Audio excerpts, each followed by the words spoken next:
Sabihin niyo doon sa amo niyo si Gonzalo, patayin na niya ako pag seryoso siya, ha? Huwag na niya itong patagalin. Huwag ka magmadali.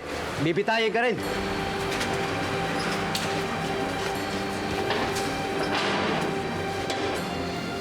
Sandali lang.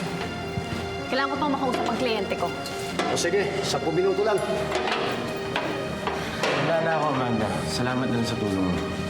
Alam mo, Carlito, palagay ko hindi tutuloy ni Gonzalo ang paghintay sa'yo. Kahiyaan to para kay Gonzalo.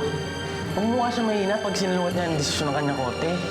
Carlito, sa gobyerno ito, recommendatory lang ang desisyon ng military court. Na kay Gonzalo pa rin ang huling desisyon. Sira nga ang ulo ni Gonzalo eh. Pero pwede niyang bawiin yung verdict sa'yo para mapabango ang pangalan niya sa tao. So hindi pa huli ang lahat, Carlito. Amanda, ako sinasabi na yan para sa mga tao. Para matakot silang lahat. Kaya huwag mo na mabasahin. Hindi mo ata sinisisi, okay lang. Salamat sa tulong mo. Hindi ko bibitawan to hanggang sa kahuli-hulihang sandali, Carlito.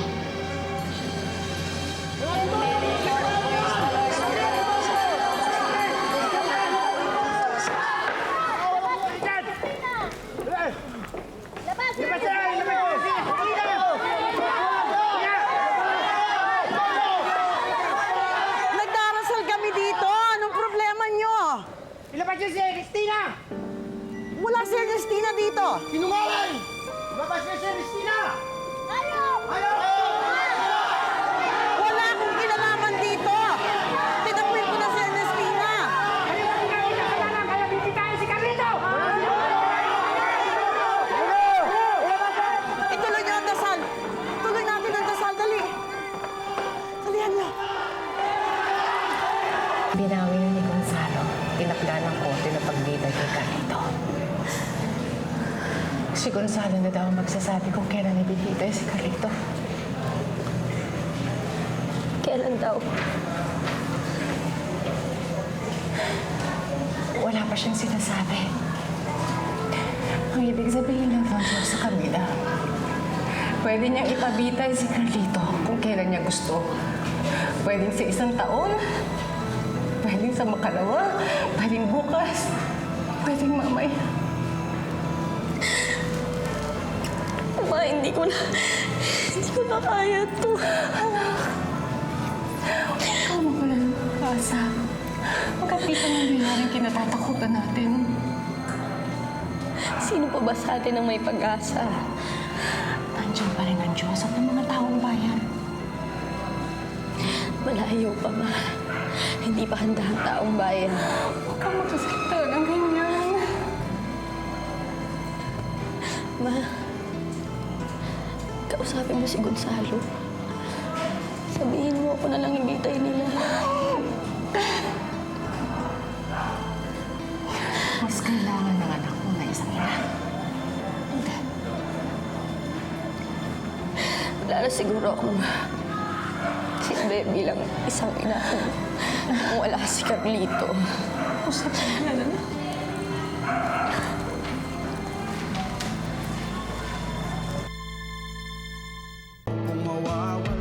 Pagod na ako sa kakahanap kay Mami. Alam mo, Lucinda, hindi man ako personal na naghahanap kay Mami. May mga inutusan naman ako maghanap para sa kanya. Pwede na ba ako umalis? Huwag muna. Saan ba yung hintay mo? Wala.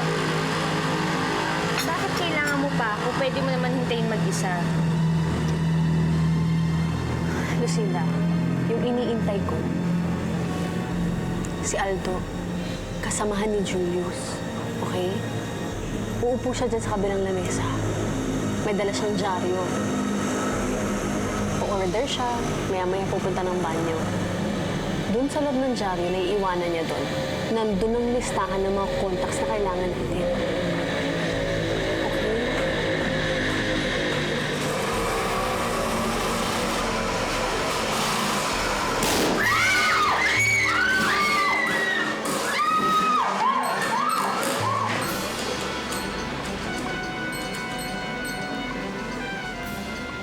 Hindi nakakatulong sa amin. Charlie, why? Kasi everybody at home is crying eh.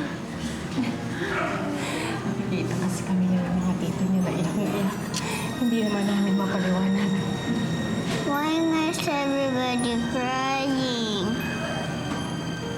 May kutob ba siya? Hindi niya alam ang nangyayari sa kanyang ama. Charlie. Do you know what's gonna happen to your daddy? No, but what will happen?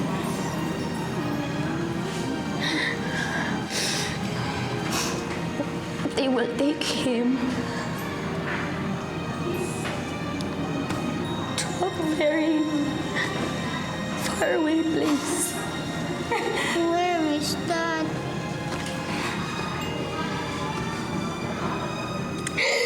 Very far.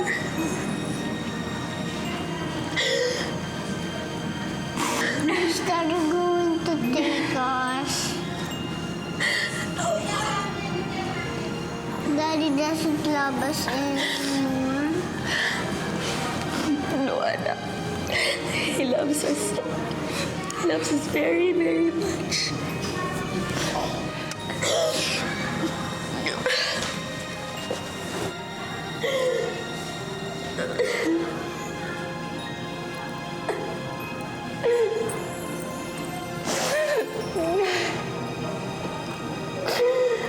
Si Aldo, natulay namin kay Julius, pinatay in broad daylight. Can you believe that?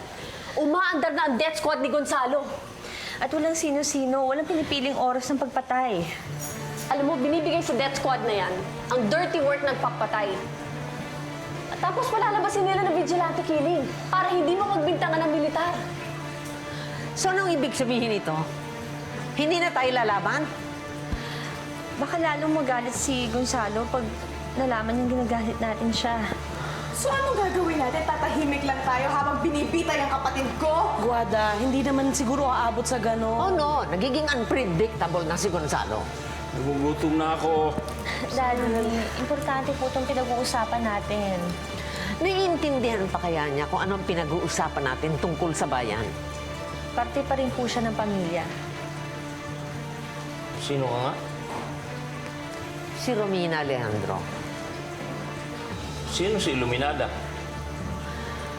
And speaking of Iluminada, wala ba siyang magagawang tulong para dito? Nasa side po natin si Tita Iluminada.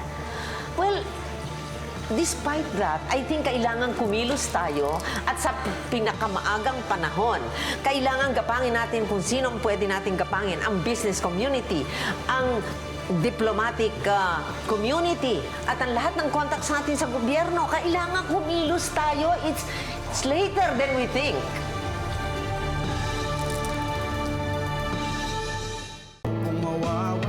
General, sapat na ba ang puwersa natin para mapatubong puwersa ni Gonzalo?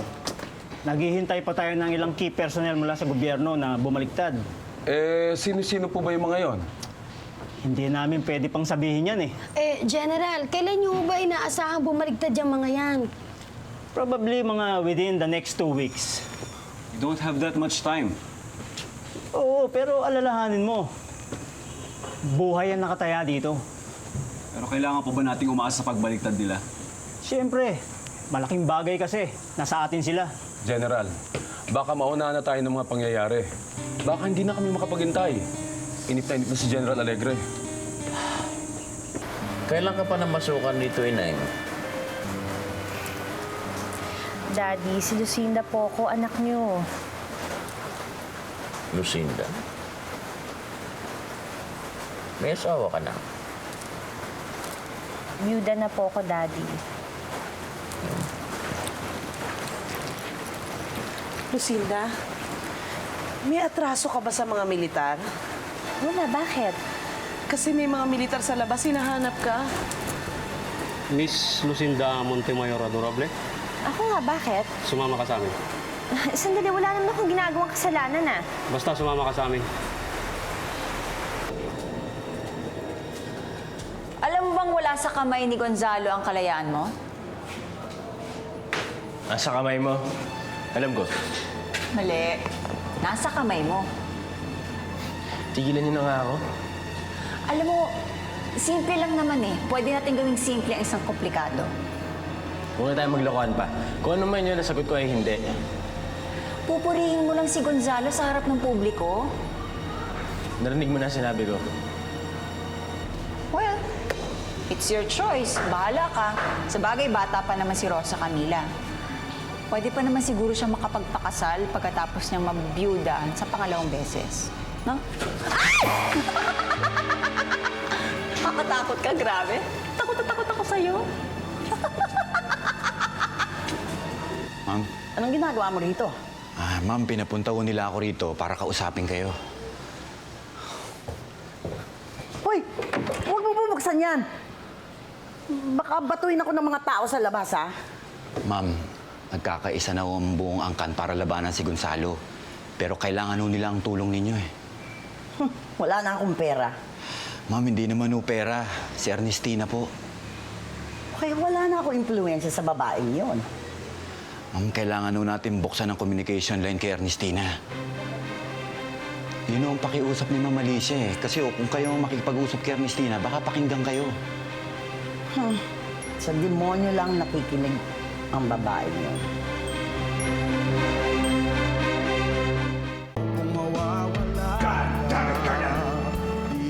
How many times do I have to issue an order to you?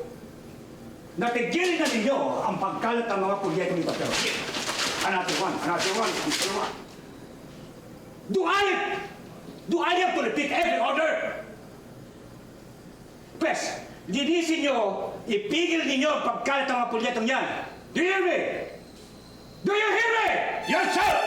Hindi ba nilitima kayo sa akin? Do it! Dismiss!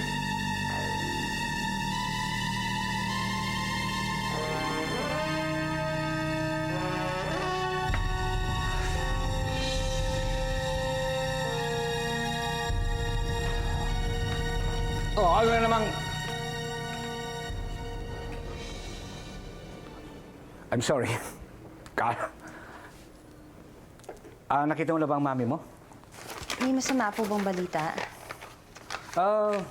Wala naman. Kasi narito siya, kasama ng kanyang doktor. And you know, the doctor told me something na I'm just curious. Ang sabi niya magaling daw manghula ang mami mo. Very accurate. Hindi lamang si doktor, pati some of my officers, my men, at iba pang tao.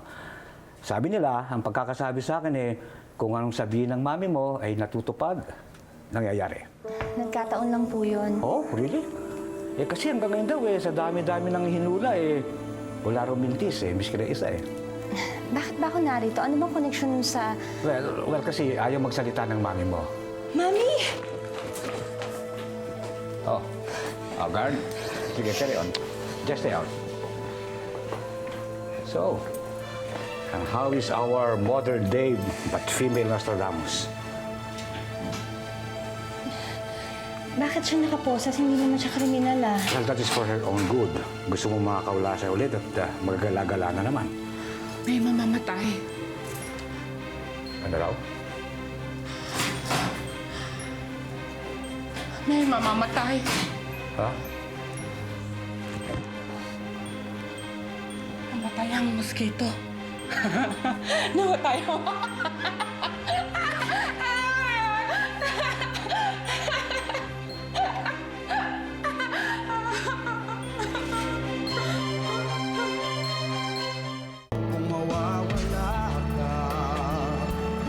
Ate, may balita ka na ba tungkol kay Carlito? Kailan siya haharap sa firing squad? Wala pa rin akong balita, Rosa Camila. Hindi na kaya matuloy? Alam mo, yan din ang pinagdadasal naming lahat.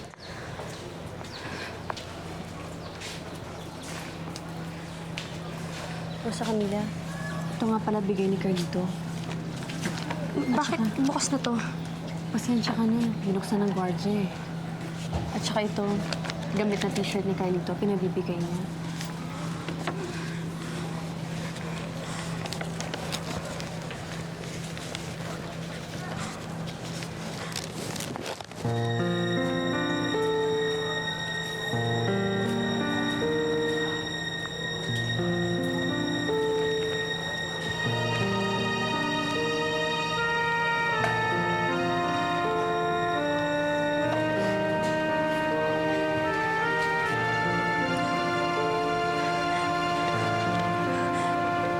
Dear Rosa Camila, sana nakangiti ka habang binabasa mo ang sulat na to. Habang nandito ako, mag-isa, bilang mga araw, ikaw at si Charlie ang iniisip ko. Nakikita ko kayo nakangiti. Masaya. Dahil yun ang pinangarap ko sa ating tatlo eh. Ang mabuhay ng masaya. Pero sana, kahit wala na ako sa piling niyo, matagpuan niyo mag-ina ang tunay na kaligayahan at peace of mind.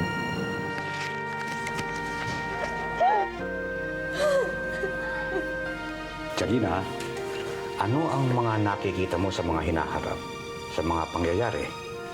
May mangyayari ba? May papagpatuloy ko ba yung mga reforma na ninanais ko para sa gobyerno?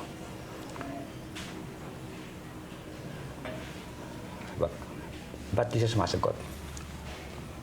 Ayaw po niya nang tinatanong siya. Gusto niya kusa siya nagsasalita. Oh, I see. Well, anyway, I'm going to have a closed-circuit TV installed here para ma-monitor natin siya at hindi na mangyari muli yung mawawala na naman siya. Hmm? Anyway, I have to go. Si Carlito. What? Si Carlito haharap sa firing squad. Oh, yan kahit na hindi ako manghuhula, natitiyak ko na mangyayari yan. Napirmahan ko na ang decree for that firing squad. Hmm? Tatagal pa si Gonzalo. What? Hey, I like that. I like that.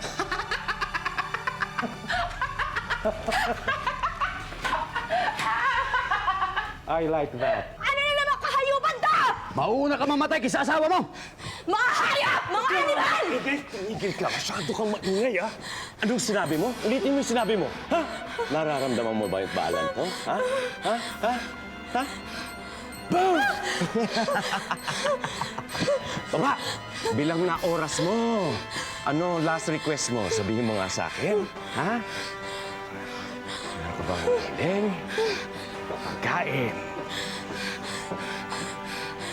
Ito masarap na pagkain. Ako. Kasi huling pagkain mo na yan. Dito, narinig mo yun? Oh, dito muna ang bahay mo. Sandali, ha? Ha?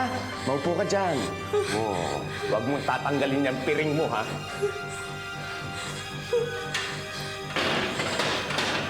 Mawawala